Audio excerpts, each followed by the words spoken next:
మన రొటీన్ లైఫ్‌లో ఆన్‌లైన్‌లో ఫుడ్ ఆర్డర్ చేసుకోవడం చాలా కామన్ అయిపోయింది.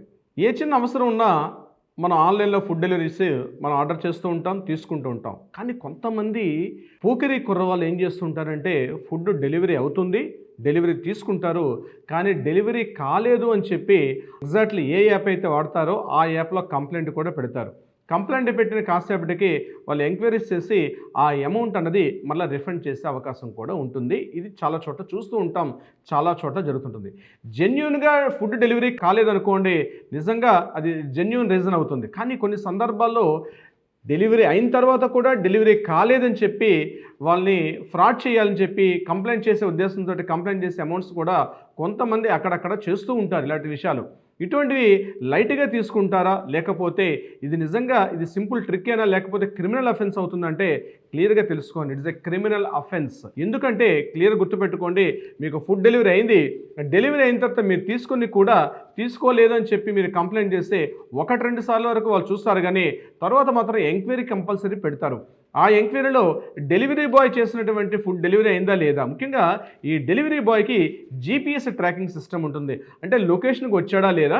లొకేషన్‌లో ఐటెమ్ డెలివరీ చేశాడా లేదా? ఇక డెలివరీ చేసేటప్పుడు కొన్ని సందర్భాల్లో ఓటీపీని కూడా అడుగుతూ ఉంటాయి. ఆ ఓటీపీ కూడా చెప్పి కూడా డెలివరీ కాలేదని చెప్తే మాత్రం తప్పనిసరిగా మీ మీద అయితే మీకు డెలివరీస్ చేశారో అది ఇంటర్నేషనల్ క్రైమ్ అవుతుంది. వాళ్ళు మీ పైన క్రిమినల్ యాక్షన్ తీసుకునే అవకాశం కూడా ఉంటుంది. ముఖ్యంగా చీటింగ్ కేసు అంటే 420 కేసు పెట్టే అవకాశం కూడా ఉంటుంది. కొన్ని సందర్భాల్లో అకౌంట్ బ్లాక్ చేస్తారు. పర్మనెంట్‌గా ఆ ఫోన్ నంబర్‌కి ఆ పర్సన్‌కి కూడా ఎట్టి పరిస్థితుల్లో కూడా డెలివరీ ఆర్డర్ లేకుండా కూడా బ్లాక్ చేసే ప్రయత్నం కూడా చేస్తారు. ఆ అడ్రస్‌కి ఆ నెంబర్ కూడా బ్లాక్ చేసే అవకాశం కూడా ఈ ముఖ్యంగా ఉంటాయి. ఇది కాకుండా ఐటీ చట్టాలు కూడా ఇక్కడ క్లియర్‌గా ఉంటాయి.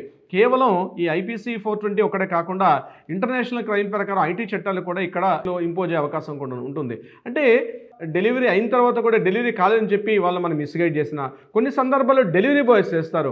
అంటే డెలివరీ ఇచ్చినట్టుగా వాళ్ళు అక్కడ మొత్తం జీపీఎస్ ట్రాక్‌లో చూపించి కొన్ని సందర్భాల్లో బాయ్స్ కూడా చేస్తారు. కానీ ఆ యొక్క సంస్థలు ఏవైతే ఉంటాయో డెలివరీ చేసినటువంటి సంస్థలు ఫుడ్ డెలివరీ చేసే సంస్థలన్నీ కూడా చాలా కంట్రోల్ సిస్టమ్ ఉంటుంది కాబట్టి చాలా వరకు బాయ్స్ దగ్గర పర్సెంటేజ్ తక్కువ. కానీ డెలివరీ తీసుకున్న వాళ్ళు ఏదో సందర్భాల్లో గొడవలు పడుతూ ఇట్లాంటివి చేసే ప్రయత్నం ఉంటుంది. సో డియర్ ఫ్రెండ్స్ గుర్తుపెట్టుకోండి, ఈ ఫుడ్ ఆర్గనైజేషన్ సిస్టమ్ అన్నది చాలా ఇంటర్నేషనల్ క్రైమ్‌గా మారుతుంది. మీకు తెలియకుండానే మీరు క్రిమినల్ చర్యలు తీసుకొని క్రిమినల్ అఫెన్స్ అవుతుంది కాబట్టి అప్ టు 7 ఇయర్స్ వరకు కూడా జైలుకి వెళ్ళే అవకాశం కూడా ఉంటుంది. So be careful. Food delivery ఎంత ఈజీయో ఒకవేళ చట్టాల్లో గాని దొరికిపోతే మీరు 7 సంవత్సరాలు కూడా బయటికి రాకుండా కఠినమైన శిక్షలు కూడా అమలయ్యే అవకాశం కూడా ఉంటుంది. తెలుసుకోవడం మన బాధ్యత, పొందడం మన హక్కు.